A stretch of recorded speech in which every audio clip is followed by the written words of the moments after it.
You know what day it is? It is Feedback Friday, and today we're going to teach you what's called the radiating line composition, and we're going to review 6 different paintings and see if we can make them better. Let's look at the paintings we're about to give feedback on. We have a still life.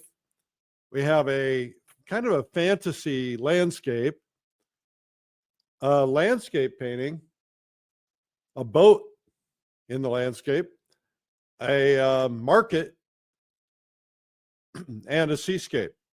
And I think that's what we got today. So when you watch this, what we're going to do is we're going to go through and critique these paintings and see if we can find issues that can make them better.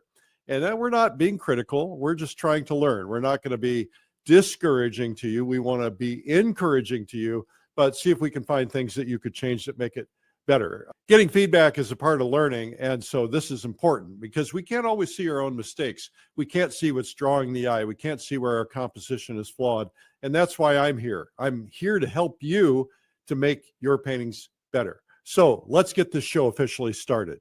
It's Art School Live with Eric Rose. We're here every weekday, and welcome to Feedback Friday on Art School Live.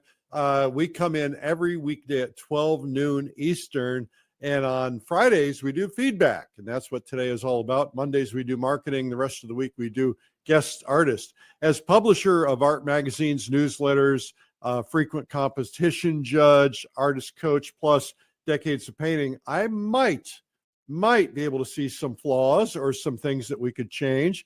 But the deal is here, the deal. I can't even talk.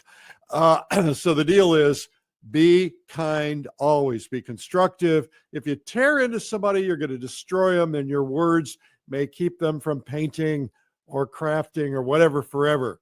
Everybody's at a different stage in life and in their painting career. So just be kind. I had an early instructor who said, Eric, you need to give up. You are not cut out to be a painter.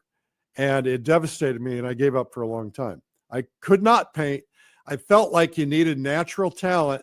And after trying and trying and trying, I convinced myself I didn't have what it takes. Sound familiar? Look, do not do this to yourself. You can do this. Anybody can learn to paint. You can succeed at painting. You just need a process. Nobody's born with it. Maybe somebody is, but I don't know anybody that's ever been born with it. Maybe Leonardo da Vinci or something. So anyway, this is all opinion, not here to hurt, here to help. It's going to be hard for me to provide feedback too and read your comments. So go ahead and put your comments in, tell us where you're watching from, and go in there and say, here's what I would do. But remember, keep it positive. Okay, let's do this. We need to submit some paintings, by the way. If you want to submit yours, go to streamlinepublishing.com/feedback. And of course, if you make changes, make sure you send us the after by email. Okay, we're going to pull them up now. What's our first image here? We have a still life. Now, I have not had a chance to study these, and this is from Bonnie in Florida. So what we're going to do, Bonnie, is we're going to try and find the black and white version of this. Let's do it. Okay, we have a black and white that I've pulled up. And what I like to do first is I like to look at composition from a standpoint of equal spaces. So what I like to do is I like to draw a horizon line right through the middle of the painting. And what tends to happen is we were all taught in kindergarten that we need to put everything in the middle. We need to put our horizon line in the middle and whatever our object is in the middle. And you know what? That's old school thinking, and it's not necessary. So the next thing I do is I like to draw this in equal thirds. And so I will, this is not going to be pretty because my hand is not totally stable, but I like to draw it in equal thirds, and I look for these crosshatch points. And this is where things would be more interesting if you had your focal point in one of these places. So like if you had this vase here and this orange here, and then a couple oranges over here, it would actually be a more interesting composition to consider. So the next thing we like to look at is the values. And the values are the darks and the lights, right? And so what we do is we squint down and we see, how does this read? How do the lights read? Well, you've clearly got the light coming from this direction, which is is fine. You can have any direction you want it to come from. And this is clearly reading light. And I would say maybe the dark values could be a little darker in some of these areas. Got some good darks in here. So maybe we could pump up some lights on a couple spots, but maybe not. We'll just see. We also might look for a way to get a round shadow. If that depends on where the light's coming from, might get a round shadow in there. But I think overall pretty nice. Let's look at the color version. Now, the color, I think this is really lovely, Bonnie from Florida. Congratulations. There's a couple of things that I see that I would probably change on this. And again, this is just a preference thing. It may not be important, but the first thing you want to ask yourself is, where's the eye going? Now, I think compositionally, this painting looks pretty strong, but here's what I would probably do. I would probably cut it off here and just get rid of all of this. And I would probably even cut it off here. You want this, you don't want this space and this space to be the same. So maybe I would cut it off just a little bit lower so that this is wider than this. And the reason I would do that is because all this other stuff is just kind of drawing the eye away. And you ask yourself, if we had this, let's say, let's just go through here and cut this off like this. What this does is it just is going to make it feel a little less centered. And that's one of the things I would consider doing. I also, you've got a nice dark in here against the vase, but the light to me could read a little stronger. And so, and again, I don't have the photo reference or the vase itself of what you used, but what people tend to do is they don't make their lights strong enough, and therefore you don't get the contrast. So I would just ask yourself, can I get my lights any stronger and really read like light? Obviously the colors are going to change here a little bit, but read like this is really in a lot of light. Really brighten that up so it's in a lot of light. You get a little light in here and get some of your light coming across. And what's going to happen is that this will then feel like it's a little bit more in light. Now, obviously it's going to get a little darker as it goes out, and maybe a little lighter as it goes towards the middle, and your highlights, are going to be in a couple places. But I think if you can get some good lights on that, and then the same thing would be true with your apple or whatever fruit it happens to be, is look for a way you can get some really good strong lights on this. And then, it's always going to radiate out. It's less and less light, less and less color as you go back. And then I would say even getting, some really good darks in here. And you've got to have a good strong shadow underneath. So look for ways that you can, that's probably a little too dark, but look for ways that you can really enhance the difference between the light and the dark, because the difference between the light and the dark will make a really big difference.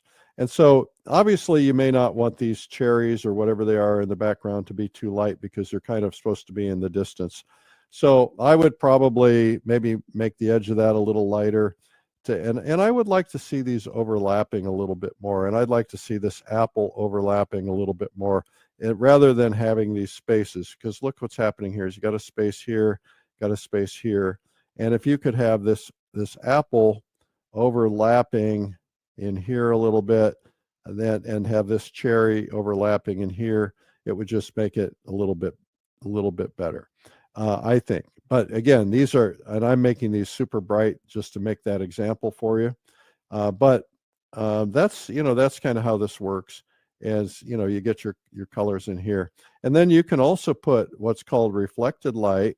You can find a way to get a little light, not too bright, but a little light reflecting in this vase, from this apple in here.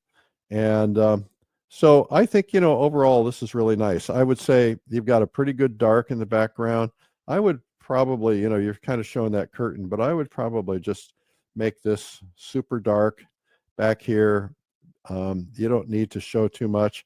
And, a lot of people do like to put a good strong dark shadow in here. And a lot of people do like to put a little light back here, but I think I would reduce it down, not have quite as much. And then that way, your painting is mostly dark. Then I think a mostly dark painting is good. I would also probably look for a way to enhance these edges just a little bit more, get a little bit more color on these edges because they're capturing light in a couple of spots, right? It feels to me like there's been a little over blending. And so that tends to happen to all of us. So when you overblend, what happens is you lose some of your color and things get kind of grayed down.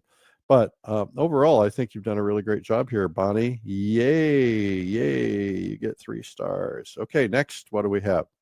We have a fantasy scene, and this is I don't know if it's a scene for a movie. It reminds me of some of the movies and some of the fantasy scenes. It's a landscape, but it's fantasy. This is a perfect painting for somebody who wants to attend Digital Painting Live, where we have all these great fantasy scene people from the movies who are going to be teaching.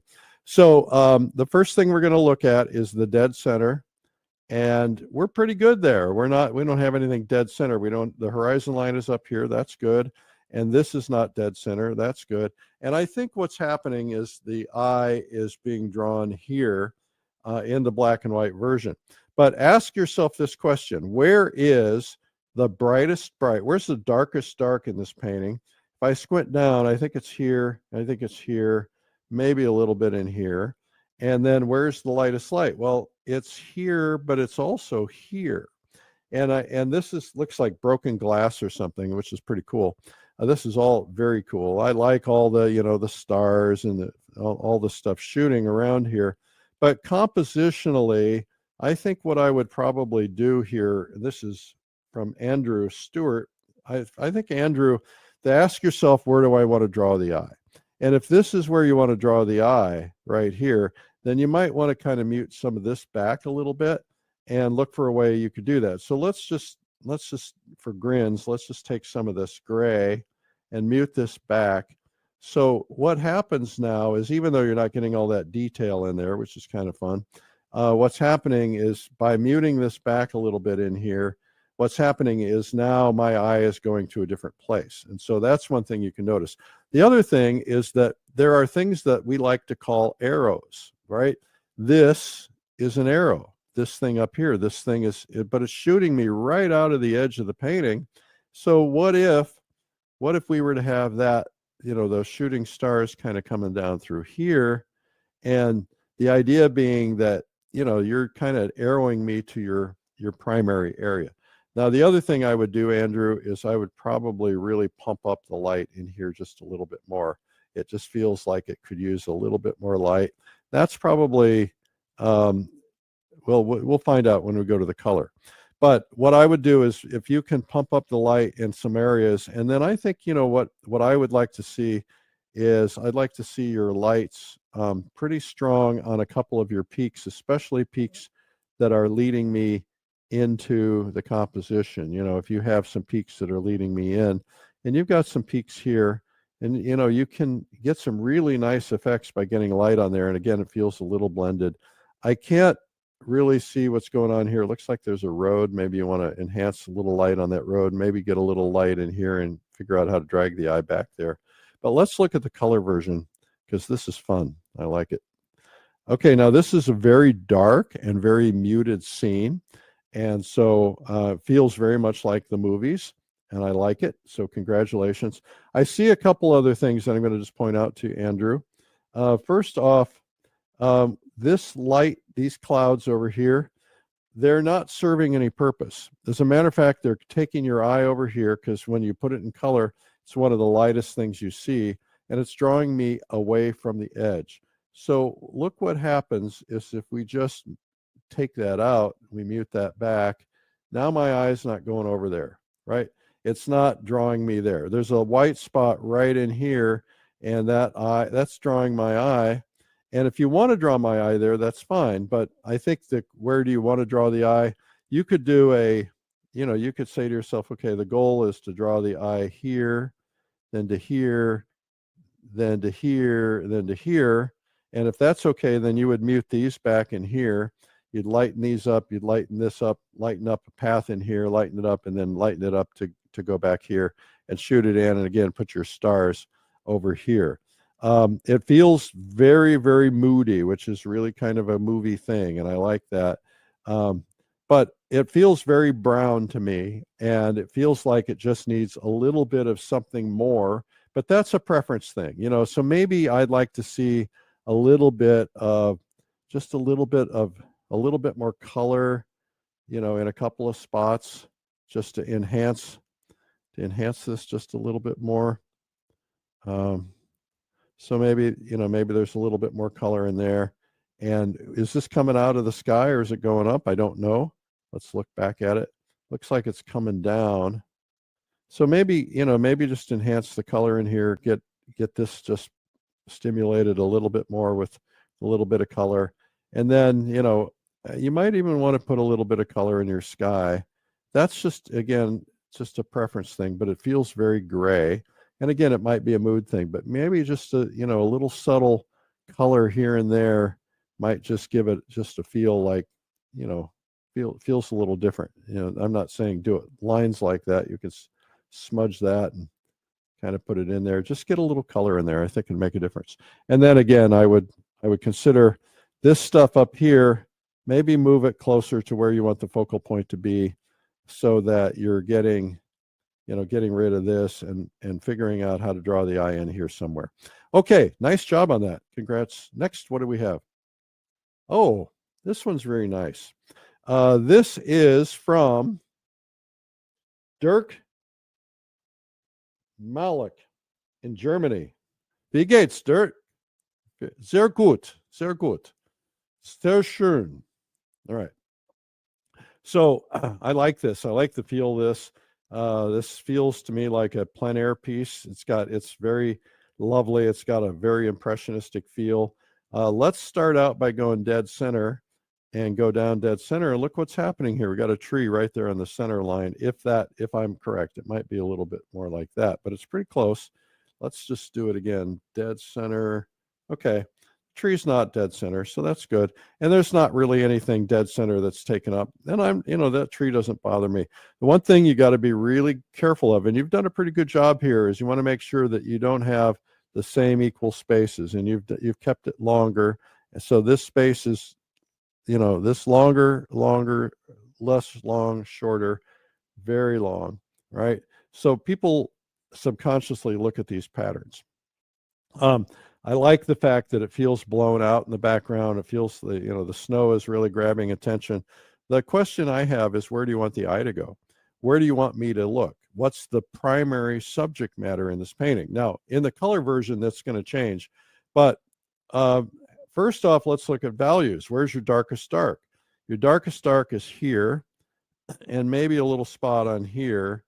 And if you and kind of darker back here. So if you want things to recede, then something going in the background, this is going to be darkest, this is going to be less dark, this is going to be less dark, this is going to be less dark, and so on, because you want a sense of recession. So if you make this a little less darker, make this a little darker to stand out. So this would be darkest because it's closest. This would be a little less dark because it's next, and then might be this. And then back here, you've done a good job. You know, these have kind of really receded. Got some good darks in the front, and that pulls you forward, and I think that's good. But I would probably reduce the darks back here. Let's look at the color version. Ooh la la, that's pretty. Now, this is really well executed, Dirk, and congratulations. They've got some good instructors in Germany. So I like the way the trees are getting backlit by the sun. I think the sun is really drawing my attention here, but I'm still wondering, you know, is this a focal point? What is? Now, the other question I have is, you know, you've got really nice light on these trees, but the sun is back here, and I don't understand why it's not on the edge or why it's in front, and maybe it's reflecting. Now, again, you know, it probably doesn't matter because people don't mind that, but you might want to just look for a way that you can just enhance the light on the edges of these trees, maybe even pump it up a little bit more since you've got such brilliance in there. So it now all of a sudden will maybe, you know, you don't do it everywhere, but maybe we'll read pretty well. You also, you've got really pretty snow in here, but you don't have a lot of light on these rocks. You have a little snow on these rocks. And so maybe we look for a way we can get these rocks lit up just a little bit. Some of these rocks you know, and just to, again, try to get that sense of light in there. That might do some interesting things with it. Carry that light in there. I love the foliage in the background. I like the fact that it's darker over here, and that's nice. I love the fact that you're not taking the eye out there. You've got a nice dark there. And this is this is nice and shadowy. I might even shadow that down just a little bit more. That's a pretty nice color, but maybe shadow this down just a little bit more, gray it up a little bit more than I've done here. And then maybe get some shadow in here. What you want to do is kind of figure out how you've done a pretty good job of leading the light back there. And then I like to have something back here that's drawing me in. The sun, in this particular case, is drawing me in, and that's nice. But you might want to consider a portal. You know, I like to put portals in things, so it's like, oh, there's something back there.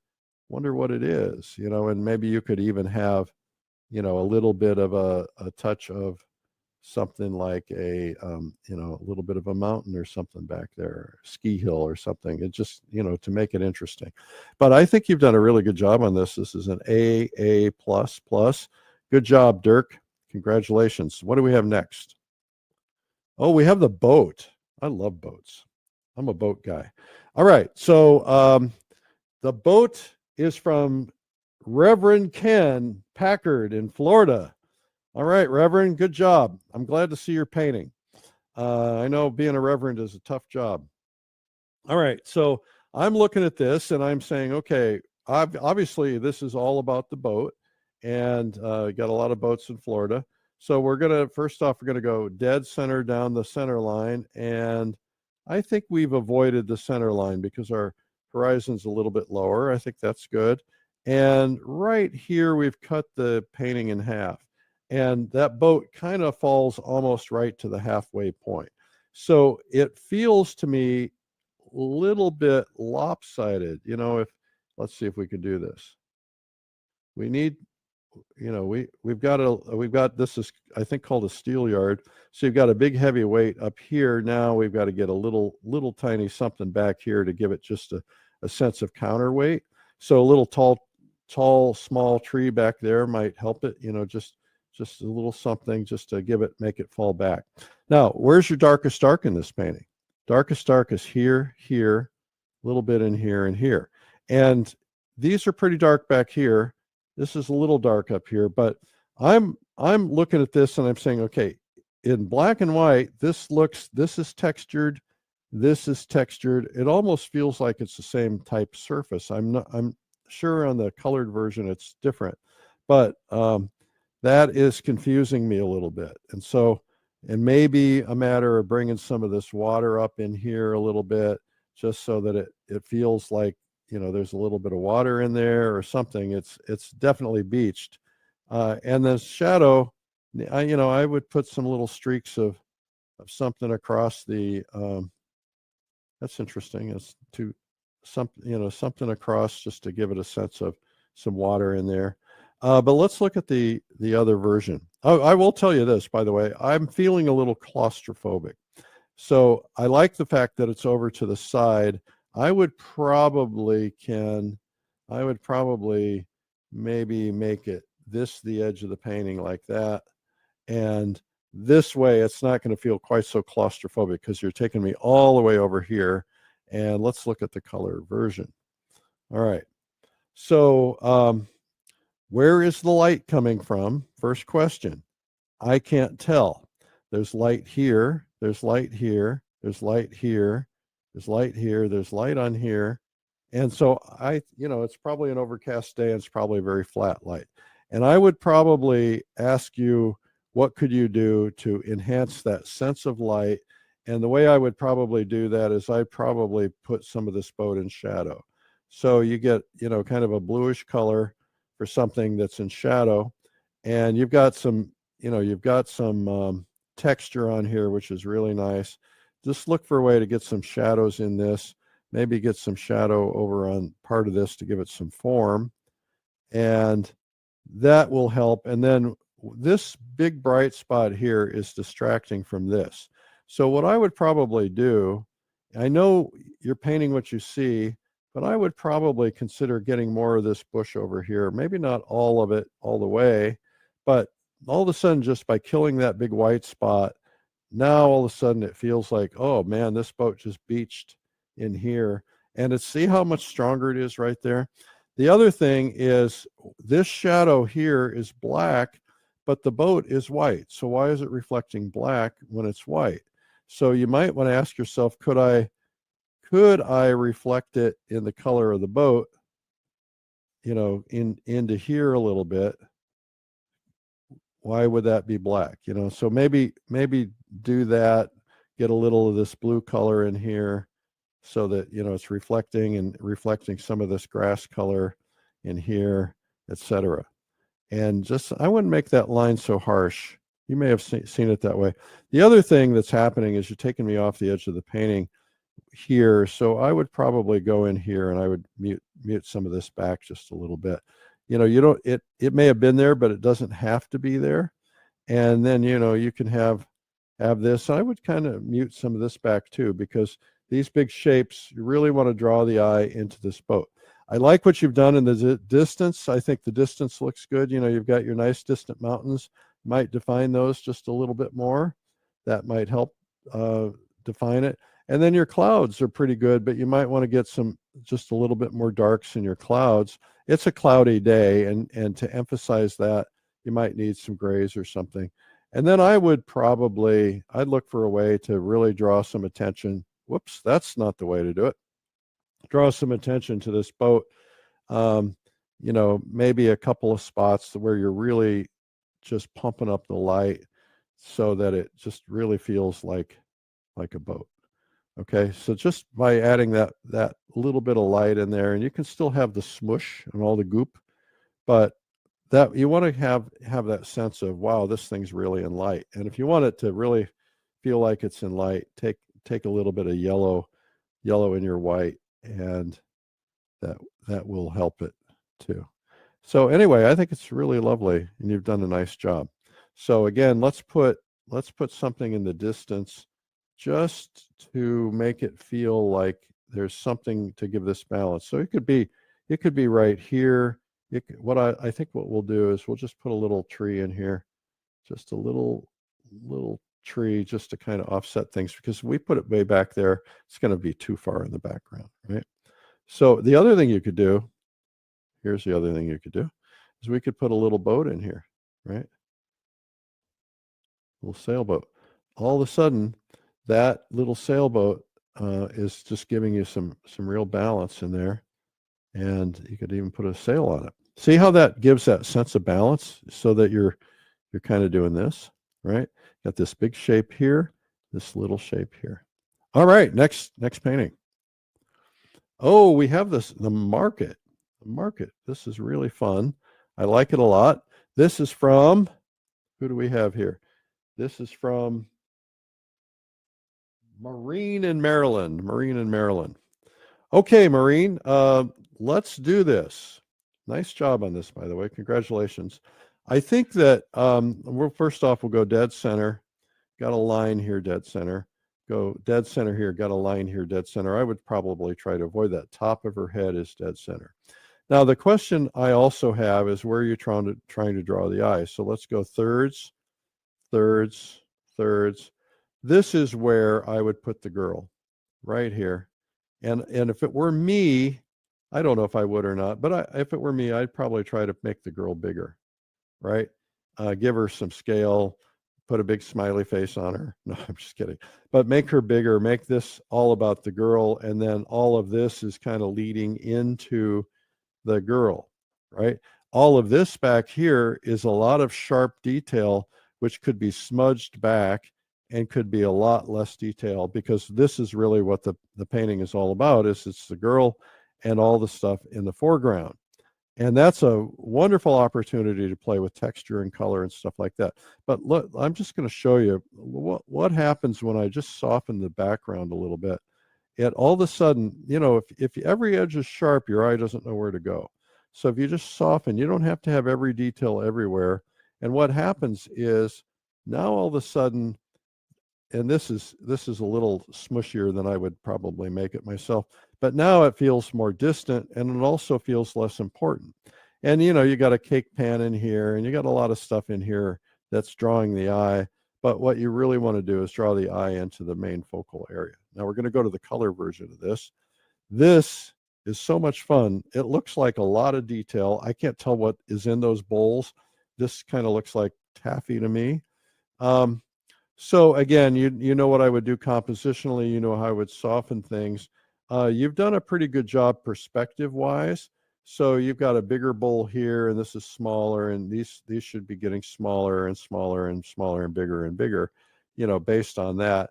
And so you can draw a perspective line and get that, and you've done a pretty good job of that. So I think that's pretty good. But the question is, where do you want the eye to go? Because everything is in focus. This is in focus, this is in focus, this is in focus, and everything's in focus, and then all of this is in focus. This is not in focus up here. So if this is about the girl, then you got to do something to enhance the girl, and maybe that's putting a little bit more light on her face. Maybe that's looking for a way to draw a little bit more attention to her clothes, you know, something that's going to draw more attention to her. I think it's a her, I don't know, you know, and in colorful places like India and otherwise, you know, you might have these really beautiful robes, beautiful colors. And so there might be able to be some things you could do there.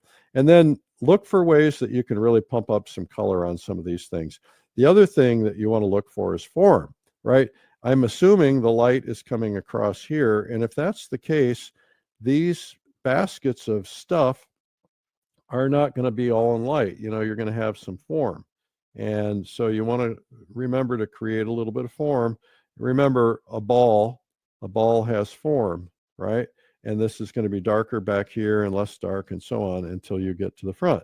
And so look for an opportunity to create, you know, some good darks to create that sense of form.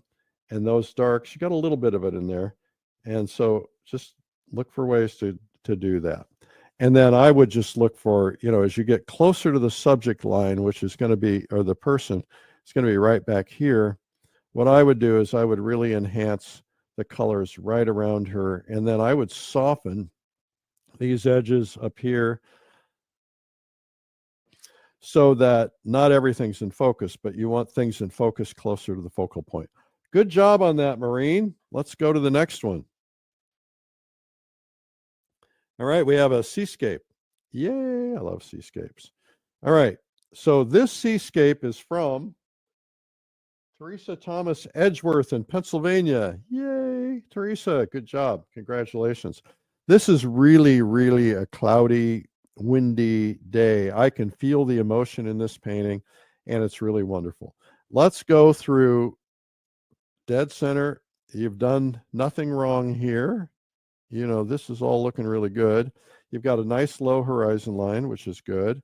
Nice high. You know, if the horizon line is low, it's often a sky painting. If the horizon line is high, then it's an often ocean painting, right? So this is more of a sky painting. And I think the one thing that I'm going to ask you is, where's your light coming from? Where's your light source? And where's your darkest dark? And the darkest dark to me is right here, a little bit in here. And there's a dark in here, but it's not as dark. And where do you want the eye to go? Do you want the eye to go up here? Do you want the eye to go down here? That is going to determine what this painting is all about. Now, when we go to the color version, we're just going to find it here. Color version is very, very monotones, very, very gray.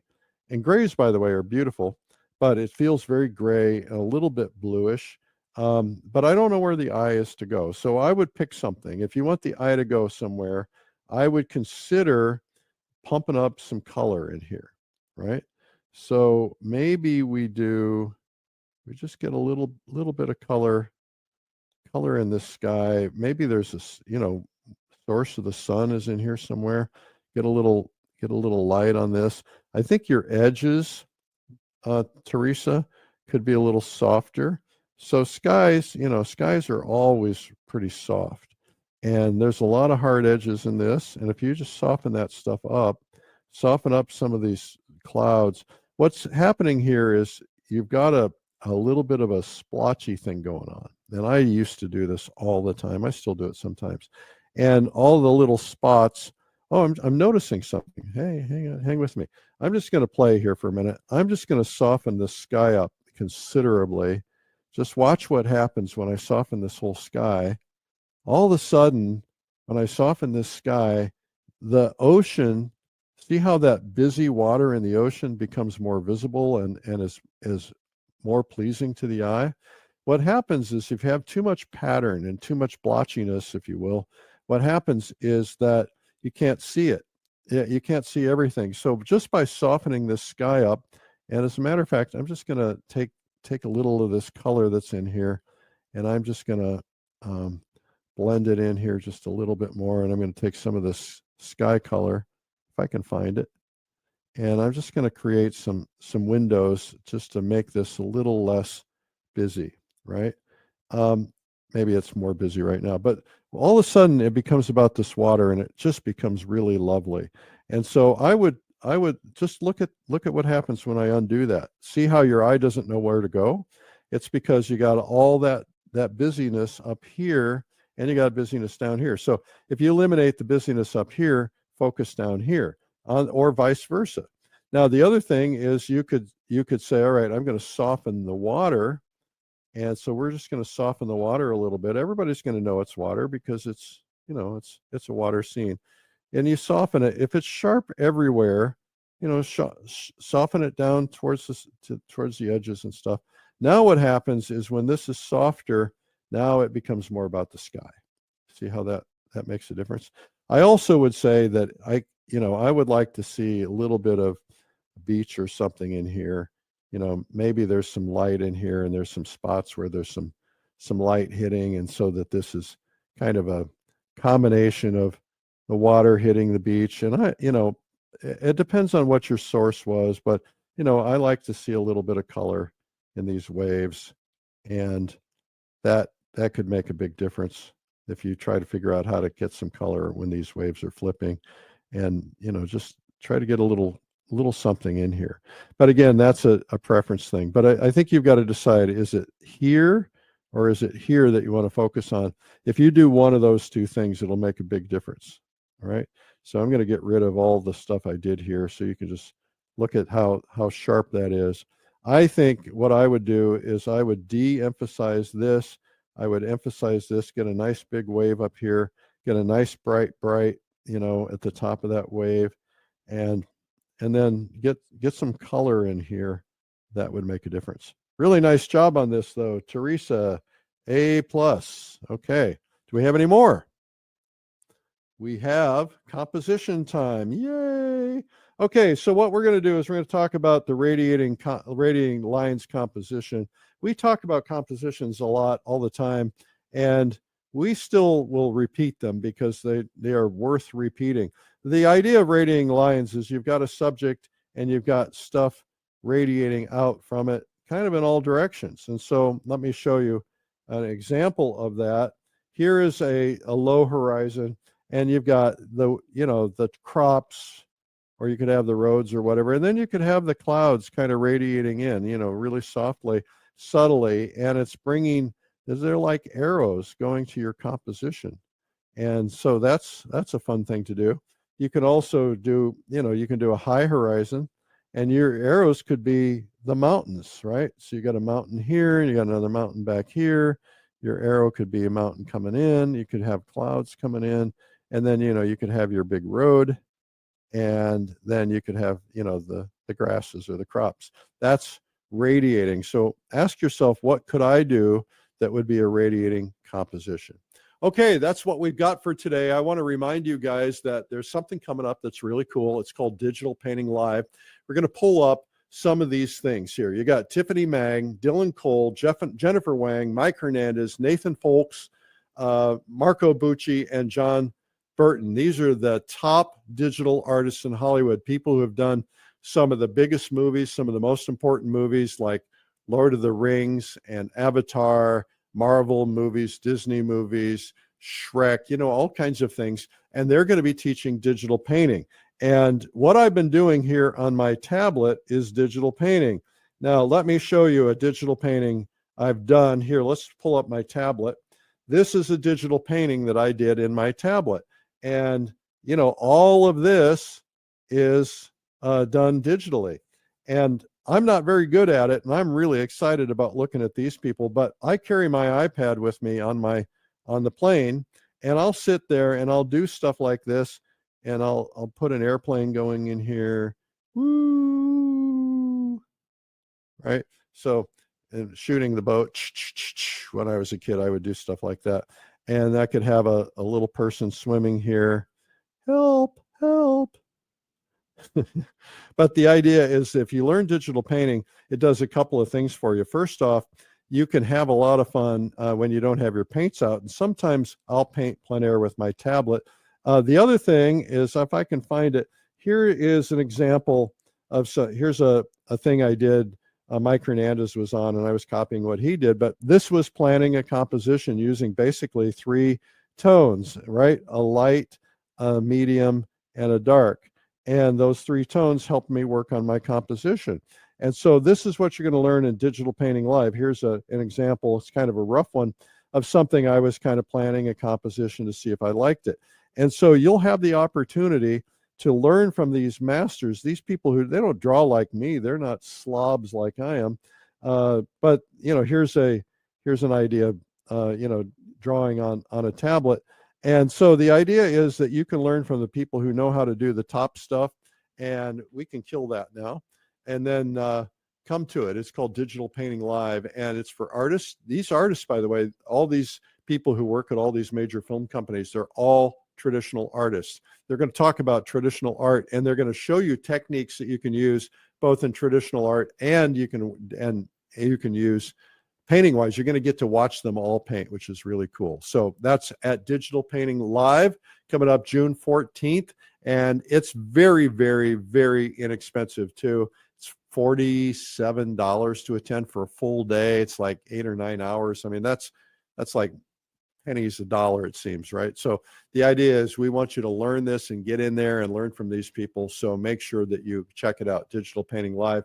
We also have Fall Color Week is coming up. It's going to be in Michigan, or Wisconsin, actually, on Lake Michigan, and some of the most beautiful color in the world. And it's like the Cape Cod of the Midwest. It's close to a lot of big cities. So it's 4 hours from Chicago. And so if you live in the Midwest, it's easy to go to. If you live anywhere in the country, it's going to be great to go to. We have people coming from all over. It's a retreat that I do called Fall Color Week. All right, check it out at fallcolorweek.com, and make sure you subscribe to this program. Just go to YouTube, hit the subscribe button, look us up, Art School Live. We're like gazillions of followers now, and we love that. We're teaching the world to paint, which is really fun. And we have a free gift for you. Just go for our free gift. It's 97 Incredible Art Secrets from the world's leading masters. 97artsecrets.com/ASL. Well, thank you guys for being here today, and happy Friday. Now, here's what's going to happen. I'm going to start disappearing, right? Like this. Okay, well, not exactly like that. So I'm getting ready to leave for the Adirondacks, and then I'm going to be at my artist retreat in the Adirondacks for a week, and then I'm going to go to China for 3 weeks. So if I'm not here every day, you'll understand why. All right? Okay, thanks for being here, guys. Bye-bye.